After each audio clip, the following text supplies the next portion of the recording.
Vamos con los saludos para Teresa Herrera, buen día. Buen día, Emiliano, buen día, audiencia. Daniel Superviel, ¿cómo te va? ¿Qué tal? Muy buenos días para todos. Gabriel Mazarovich. Muy buenos días, muy buenos días. Y Juan Gavito. Buen día, Emiliano y audiencia. Empezamos. Vamos a ocuparnos de una noticia del lunes que todavía sigue dando vueltas, ¿no?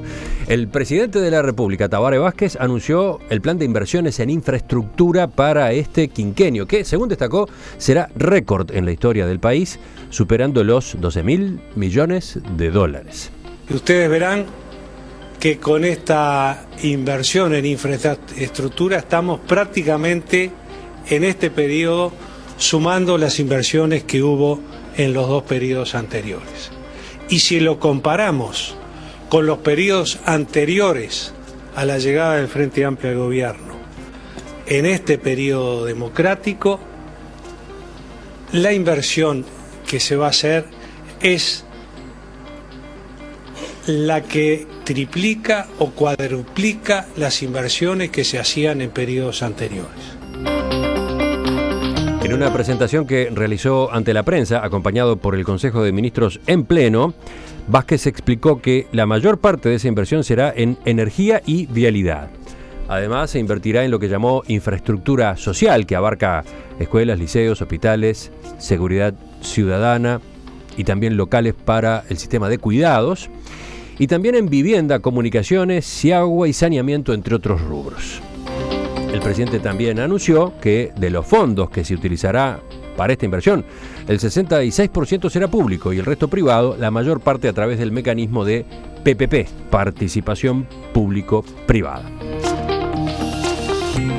Una ronda rápida, ¿cómo reaccionaron ustedes? ¿Cómo vieron? ¿Se sorprendieron? En realidad no nos sorprendimos porque fue evidente que se trató de una movida política para neutralizar otras malas noticias del día. Pero digo, antes que nada lo positivo, bienvenida a la novedad y ojalá se concrete, será lo mejor para el país. Ahora yo tengo mis reservas de que así sea. Así es como la casa de Punta del Este que iba a ser para los niños pobres, ahí está la casa ni para los niños pobres ni para el Banco República, hace 10 años que está sin tocar. La ex casa presidencial que estás aludiendo Vázquez, a la casa en su presidencial primer mandato, en la avenida Roosevelt. Sí. Exactamente, digo eso para ir haciendo boca, ¿no? ¿Otros comentarios rápidos? El de Gabriel. Yo creo que es una muy buena noticia. Creo que es una señal, que obviamente es una señal política que busca corregir, yo creo que señales políticas que habían sido errores políticos de decisiones y de comunicación anteriores. Creo que expresa una medida anticíclica muy importante, porque la inversión pública es sin duda uno de los instrumentos fundamentales para enfrentar los impactos de la crisis internacional y el lentecimiento de la economía. Y luego hay que entrar en el lápiz fino de estos anuncios, pero sin duda, desde todo punto de vista, es un anuncio positivo. Teresa. Yo también comparto que realmente me parece que esta jugada de alguna manera contrarresta todo esto del clima pesimista, abrumador que hubo a partir del cierre de la Antena Elena y toda la cosa esa de como, bueno, a ver, estamos al borde del abismo y estamos por dar un paso al frente, ¿no? Por decir, por recordar cosas viejas, ¿no? Un clima que de algún modo se alimentó desde el gobierno con la forma como se hizo el anuncio. Totalmente, sí, hasta los rostros adustos, ¿no? Digo, era toda una cosa así como rostros adustos que volvía a contemplar. Eso también, yo no puedo evitar la deformación profesional, ¿no?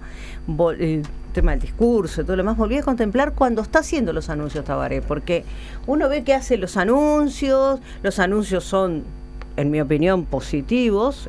Yo creo que ponerse keynesiano en situaciones como estas y hacer medidas contracíclicas está bueno, pero por otro lado, veía los rostros de los ministros, e incluso hasta de Álvaro, Pepe, una seriedad que me parecía que no contrarrestaba, no me cerraba, al contrario, contrarrestaba o se oponía a lo que estaba desde el otro punto de vista, ¿no? Porque él estaba muy suelto, dando las explicaciones. Tú decís que a esa presentación pública, que por lo visto se había cuidado en cuanto a que se Sí. ponía al presidente de la República con el Consejo de Ministros, cosa que no es para No nada es lo habitual. habitual. Era como la foto de la Exactamente. clase en las Sí, escuelas, ¿no? claro. Le faltaron algunos detalles, el asesor descuidó algunos detalles. El asesor descuidó detalles para mí, porque, es decir, ya había descuidado y cómo, cuando lo de Antera Arena y todo lo demás, desde el punto de vista comunicacional, peor no lo pudieron hacer.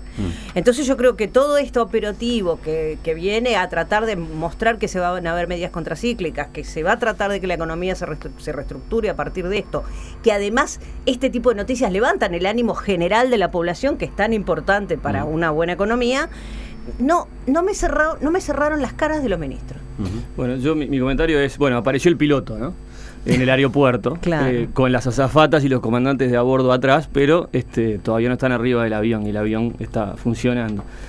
A mí estuve leyendo todo. Apareció el piloto, dices, con lo cual aludes, supongo, a declaraciones que hizo Luis Lacalle Pou. Y bueno, el para fin de seguir, semana, ¿no? para seguir el diálogo político, oposición, oficialismo, en cierta medida se clama por la aparición del piloto y el piloto aparece con sus comandantes y sus zapatas detrás, en la buena descripción que hace Teresa de la puesta en escena. Sí, a mí me llamó la atención totalmente la puesta en escena.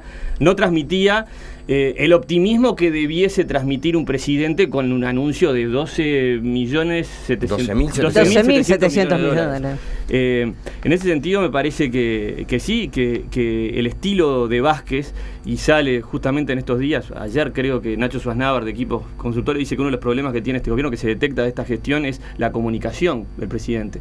Y nuevamente, creo que aquí nuevamente hay, como cuando anunció las tablets, ¿se acuerdan? Sí. aquella noche Sí. que era contrapelo de todo Sí, el clima sí, no que tenía se estaba nada que viviendo, ver, y sí, sí, y el sí, hombre, sí. bueno, acá me parece que comete en cierta medida el mismo error, que yo no sé si es propio de su personalidad, propio de que lo asesoraron mal o que las cosas son así. Así que mi primer Pero a comentario ver, es eso. la comunicación fue coherente con algo que se está viendo en Vázquez desde que es Vázquez, pero desde la campaña electoral y sobre todo desde que fue electo presidente. No aparece con frecuencia en los medios, no da Pero eso entrevistas, es histórico. no le contesta a los periodistas a la salida de un acto, a lo que sea, es muy, muy medido en sus presentaciones públicas y se las reserva sobre todo para buenas noticias, ¿no? Para anuncios de medidas, de planes, Sí, sí. etcétera. O sea que en ese sentido hubo coherencia. ¿Tú qué es lo que estabas marcando? No, a ver, una noticia tan buena como esta, viendo el semblante de los ministros que yo detecté, me llamó la atención totalmente. Parecía un velorio más que un anuncio. Ahí está, de ahí que se está. va a reactivar la Sí, economía, sí, de que sí, vamos sí. arriba, de que acá estamos poniéndole unas las caras al de al viento en circunstancia, contra, ¿no? eran caras de circunstancia. Volvemos ahora, ya hablaron todos. ¿Quién sigue? ¿Quién empieza con la segunda ronda? Si me permitís, porque mi Adelante, primera adelante. intervención fue Él dijo hacer boca, así que- deliberadamente breve. Mirá, antes de sí. que vayas, un oyente, Mario del Buceo, no está muy conforme con la forma como arrancó esta discusión. Dice, uno habla de la casa de Punta del Este y la otra de la cara de García. Gran nivel de arranque. No, la Casa de Punta del Este porque ejemplifica las promesas incumplidas. Es una obra pequeña que en su momento se anunció y ni la presidencia ni el Banco República, al que creo que fue transferida esa propiedad, lo cumplió. Pero digo, yo pienso también que la confirmación de que fue una movida política para neutralizar la posible comisión investigadora de ANCAP y para neutralizar el efecto de la interpelación al ministro Fernández Huidobro, la da el hecho de que en el mismo momento en que para contestarles a los docentes que todavía es prematuro hacer un paro y que no les pueden dar cifras porque se está preparando el presupuesto, dicho esto por el Poder Ejecutivo a través de su ministra de Educación y Cultura, el propio Poder Ejecutivo, antes de haber enviado ningún mensaje, está diciendo lo que va a hacer. Entonces hay una incongruencia muy importante desde el punto de vista de la formalidad de lo que es un mensaje presupuestal y de los números que deben cerrar. También digo que dentro de la comunicación posterior, en ese mismo día a través del presidente Vázquez y posterior, hay un deliberado propósito político, porque no se limita a anunciar lo que piensa hacer, sino que veladamente, y a veces faltando a la verdad, como el caso del director de OPP, hay una crítica implícita o explícita al pasado. Por ejemplo, dice el presidente Vázquez, esto cuadruplica lo que se hizo en el decenio anterior. Cosa que puede ser, porque no se puede comparar un periodo de absoluta crisis económica con lo que hoy estaríamos cosechando de los años de bonanza del país. Pero el contador Álvaro García, que estuvo acá y lo repitió en otros medios, dijo, por ejemplo, en energía no se invirtió nada del 90 en adelante. Están como obsesionados con el 90. Y es una mentira. porque se construyó la central térmica de La Tablada, ahí en Sayago, no esta regasificadora de Sayago, sino la que está detrás de la Facultad de Agronomía, que la hizo el periodo presidencial de Lacalle con la presidencia de UTE de Volonté. Luego se hizo nada menos que el gasoducto Cruz del Sur, que es el que le va a permitir, si algún día termina la regasificadora de Sayago, reexportar ese gas que vamos a regasificar, por ejemplo. Se hizo la base del parque eólico en Sierra de los Caracoles. ¿Por qué se desarrolló allí el primer proyecto de energía eólica? Porque ya estaba comprada la tierra, hechos los primeros estudios, las primeras líneas. Punta del Tigre, acá en el departamento de San José, fue expropiado para hacer la central térmica a gas durante el directorio que presidió el escribano Escaglia. Entonces, si no cambiamos el chip y nos convencemos de que el progreso de nuestra sociedad, porque es nuestra, es de todo, es un proceso acumulativo en el que todos vamos haciendo un esfuerzo y simplemente queremos hacer una refundación, porque dentro de poco para el frente hasta Hernandario lo van a borrar y van a decir que introdujeron la ganadería. Así no hay posibilidad de acuerdo. No sé por qué esa obsesión de pegar hacia el pasado cuando hay que preocuparse del presente y del futuro. Gabriel. Bueno, yo 2 o 3 cosas sobre esto. Primero, me parece un tema muy interesante. Yo estoy de acuerdo con la dimensión comunicacional del problema. Ahora, el problema es que el anuncio es tan importante que excede largamente la dimensión comunicacional, ¿no? Me parece, porque si no nos concentramos en lo accesorio y no en lo central. Aunque es un problema el tema comunicacional, yo creo que acá hay varias cosas. Primero, un compromiso electoral como el ponerle el devolverle el impuesto a primaria a las grandes extensiones de tierra, cosa que se ha cumplido, como instrumentalizar el FONDES, cosa que se ha cumplido, como un conjunto de 52 leyes obreras que se cumplieron y que no hay antecedente hasta lo de Valle Ordóñez, que no es refundacional, era Valle Ordóñez, después la derecha lo abandonó. Entonces el Frente Amplio ha hecho muchísimas cosas de las que se ha comprometido. Terminar la torre ejecutiva, que hacía 40 años que no, gasoductos que están vacíos, que se hicieron, sí, pero que nunca se pudieron utilizar, porque no se puso nada para hacer eso, y que ahora hay un esfuerzo gigante para usarlos, además. Entonces, hay un conjunto de cosas que me parece que está bien debatir. Ahí estás aludiendo al gasoducto Cruz Claro, del Sur. Nunca se usó.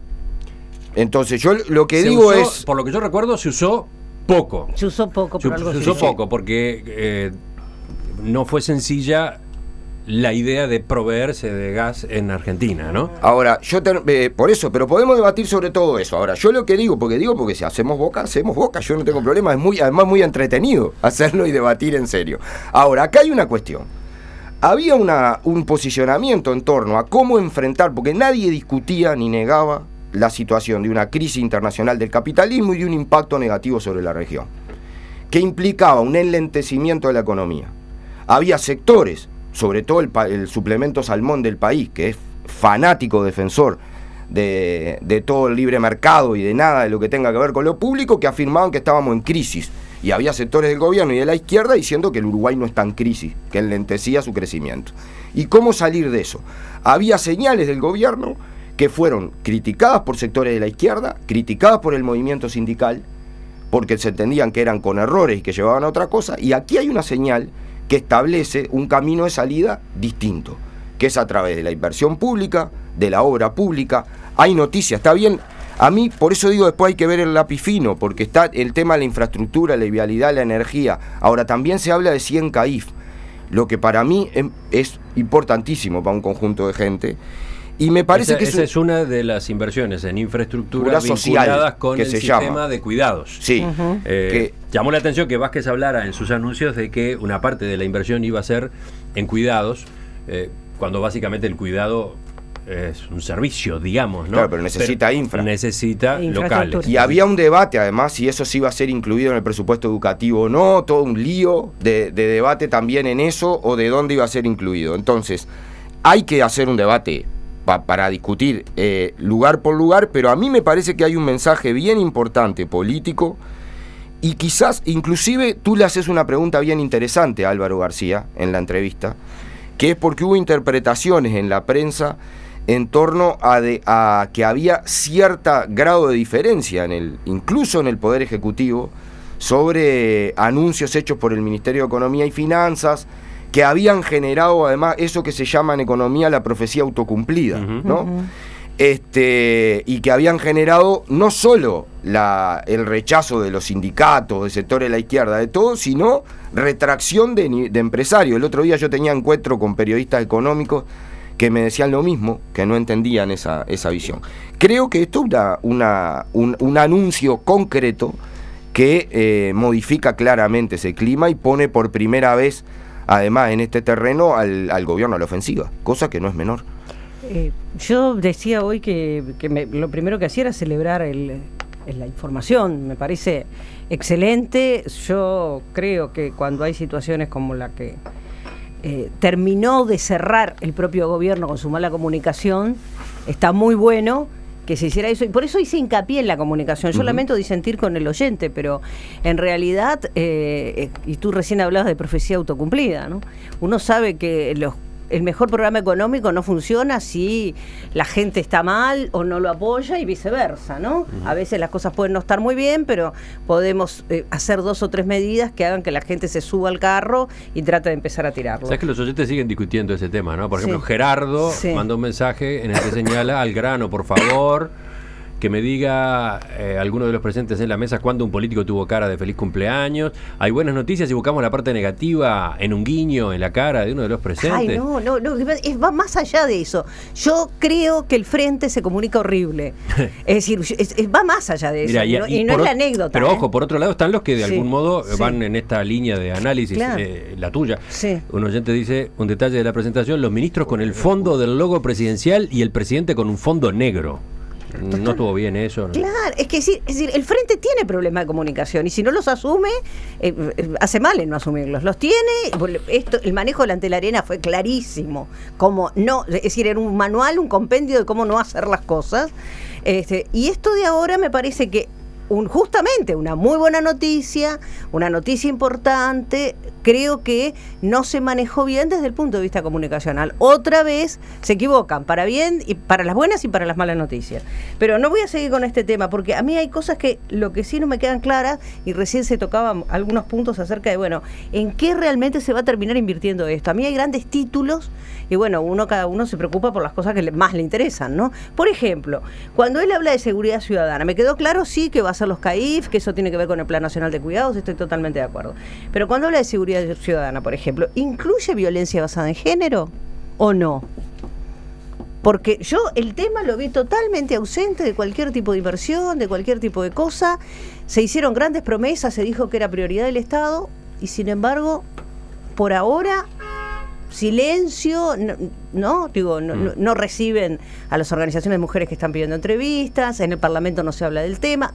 ¿Qué está pasando con eso? Entonces a mí me gustaría que todos estos anuncios de inversión realmente se desglosaran y se desbrozaran y se dijeran, se va a invertir tanto en esto otro, en tal lugar, en tal cosa.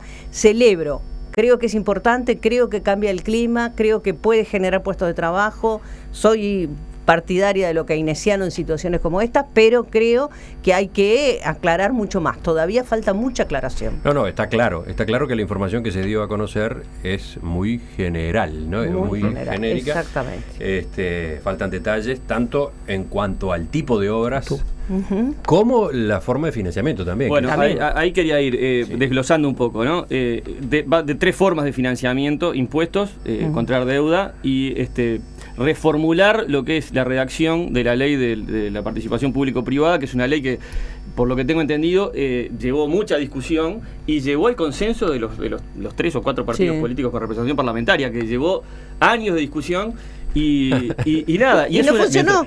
Mientras Daniel habla de consenso entre los 3 o 4 partidos. Yo debuté en la tertulia teniendo que explicar por qué el Partido Comunista votó en contra de la ley de participación pública-privada, lo que costó sanción en el Frente Amplio y todo. Pero el Frente Amplio mayoritariamente lo apoyó. El lema Frente Amplio estuvo de acuerdo. Sí, sin duda. Desde el gobierno. Reíamos por la anécdota. Pero Gabriel, ustedes están en contra de absolutamente todo lo que camina. No estoy en contra. Yo estoy a favor de la inversión pública. Vamos arriba. Creo que nos da razón, y ahora voy a explicar una cosa. Pero quiero decir que si se va a reformular ese mecanismo, esa herramienta, me parece fantástico. y que debería ser una herramienta que tuviese mucho mayor peso dentro de lo que es los porcentajes de impuestos deuda y el porcentaje que se le asignaría a la participación público-privada. Así que me parece que por ahí hay una buena señal. Se va a reformular esa reglamentación. Y después, lo otro, hay que tener en cuenta que, bueno, acá el gobierno marca un gran rumbo, falta letra chica, falta ajustar los detalles. Pero nuevamente a mí se deja pasar otra vez más, y lamentablemente, la oportunidad de reformular nuestro Estado. Yo no digo ni de achicarlo ni de agrandarlo, digo de reformularlo para sincerarlo, y de esta forma tal vez no habría que gastar tantos millones de dólares en seguir poniendo dinero que es tuyo, mío, de todos los de acá, cuando tenemos un Estado que es ineficaz, que es ineficiente, que es poco creíble y que a su vez genera una especie de pozo negro que pasan los años y no se resuelve. Sin ir más lejos, hay un paro de educación, creo que hoy. Entonces seguimos por ahí metiendo infraestructura y no estamos... Hubo ayer y va a haber... Y se está advirtiendo por un paro, una huelga en realidad. Sí, una huelga a partir del 16. Entonces, una huelga a partir del 17 de agosto, esa es una decisión de ADES, el Sindicato de Docentes de Secundaria de Montevideo, preocupado porque no escucha, no recibe señales a propósito de sus reclamos. Entonces, a mí me parece que esto está muy bien, se inyecta, aparentemente optimismo en la economía, se anuncian en cifras millonarias, pero en la yugular no estamos yendo. Al problema de la yugular del Uruguay seguimos sin ir. Sí hay un pequeño margen, cómo no.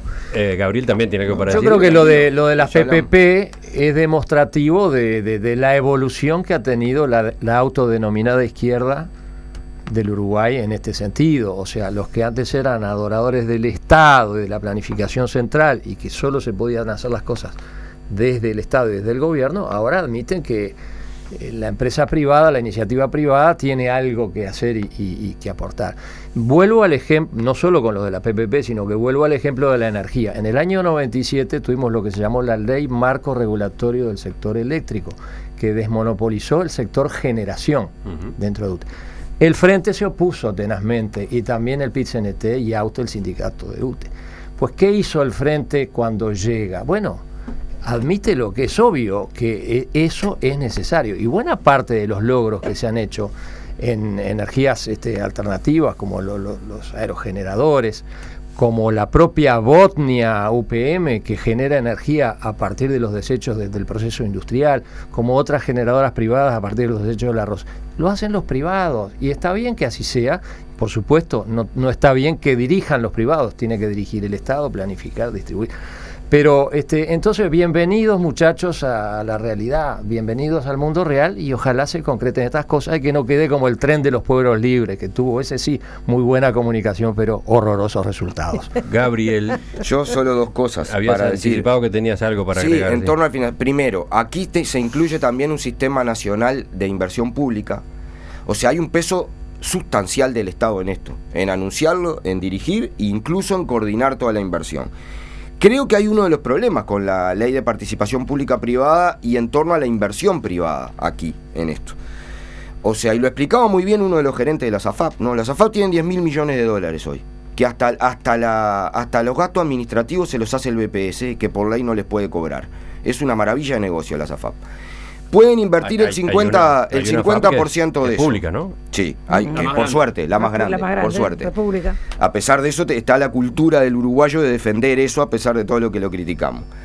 Pero lo que digo es, pueden invertir el 50% de eso. El problema es que lo hacen en función de obtener rentabilidad mayor que lo que, por ejemplo, implican en bonos, en letras del Estado, en bonos de deuda, ¿está? Y es altísima la rentabilidad de eso. Y, por ejemplo, hubo tanta inversión en la tierra y en la soja y en todo porque los márgenes de ganancia y los costos internacionales eran enormes. Hoy no lo son. Entonces la inversión privada no va a venir por la loable necesidad del Uruguay de desarrollar su infraestructura, su energía y todo lo demás. Y le va a resultar difícil eso. Yo creo que va a haber mecanismos de inversión pública que van a tener que ser estudiados con mucha claridad, porque va a ser difícil atraer esos capitales que ya no van a venir con los márgenes de ganancia que le estamos dando.